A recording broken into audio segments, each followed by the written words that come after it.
Don TV நேர்களுக்கு இனிய காலை வணக்கம். இந்த அற்புதமான இயற்கையான இன்பமான பொழுதிலே ஒரு ஒரு துன்பியல் செய்தி வந்திருக்கிறது.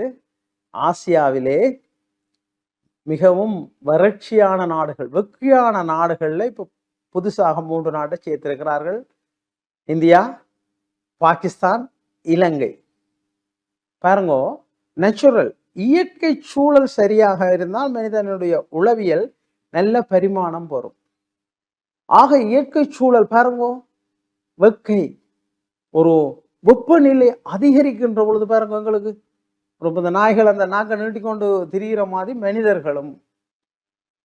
ஆக இந்த 3 நாடுகளும் ஏன் அதிகூடிய வெப்பமான நாடுகள் வரிசையில் இப்பொழுது இணைக்கப்பட்டன என்று சொன்னால், இங்கு பெருமளவு காடுகள் அழிக்கப்படுகின்றன, மிக பெருமளவு மரங்கள் வெட்டப்படுகின்றன. பாருங்க, இயற்கை சமநிலை குழப்பப்படுகிறது பொருளாதார நலன் கருதி. அப்ப மிக பெரும் மரங்களை நட வேண்டும், காடு அழிப்பை நிறுத்த வேண்டும், காடு அழிக்கக்கூடாது.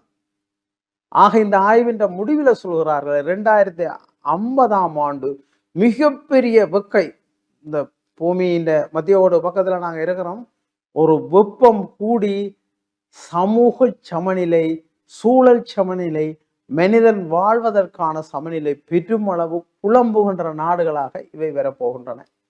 ஆக எங்களை இலங்கையும் பாருங்க, இன்னும் 25 வருஷத்துல ஒரு மோசமான நிலை, சூழல் சமநிலை சிதைய போகுது. இதனால உளவியல் சமநிலை, உடலியல் சமநிலை, ஆன்மீக சமநிலை எல்லாம் ஒரு சிதைந்த மனித கூட்டமாக போகின்றோம். ஆகவே இதை மாற்ற முடியுமா? இந்த நிலையை மாற்ற முடியுமா? ஆம் என்கிறார்கள். ஆக மரங்களை நடுவதன் மூலம், மிக கூடுதலா எங்களுடைய வடபகுதி என்று சொன்னா கடற்கரையோரம் எல்லாம் பனை மரங்களை நடுவதன் மூலம், நாங்க சொல்றோம் யாழ்ப்பாணத்துக்கு தண்ணி தட்டுப்பாடு சுத்தி வர ஒரு 20 லட்சம் பனையை நட்டுட்டோம்டா, எங்களுக்கு தண்ணி தட்டுப்பாடு வராது. பனை அது எல்லா தண்ணியை சேமித்து வச்சிருக்கும் சுத்தி வர. அப்படியே எங்களுடைய தண்ணி பாதுகாக்கப்படும். பாருங்க, நீரை பாதுகாக்கின்ற மாபெரும் சக்தி உள்ள மரம். ஆக நாங்கள் இன்னும் பனை மரங்களையும் விட்டுகிறோம். ஒரு பொறுப்பில்லை, ஒரு ஒழுங்கு இல்லை, ஒரு முறைமை இல்லை. அரசு திணைக்களங்கள், என்ஜிஓஸ், தனியார் இது தொடர்பான விழிப்புணர்வை ஏற்படுத்த வேண்டும்.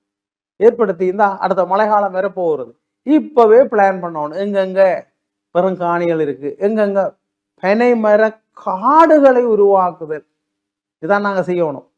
பல சுற்றாடல் அமைப்புகள் இருக்கின்றன.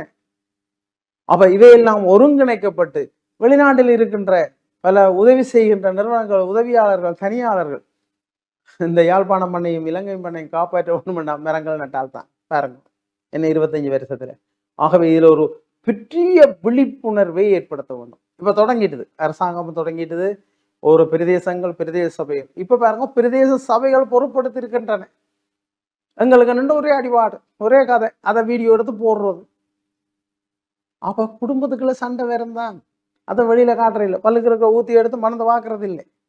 அதை அந்தந்த நேரத்தில் அந்த சண்டை பிடிச்சிட்டு விட்டுட்டு எங்களுடைய நிலையான அபிவிருத்தி, ஒவ்வொரு பிரதேச சமயத்தில் 10 லட்சம் பனை மரத்தை நட்டு விடுங்க, உங்களை நீங்க கடவுளாகி விடுவீர்கள். எங்களுக்கு எந்த ஒரு செல்வம் தான் செல்வம்.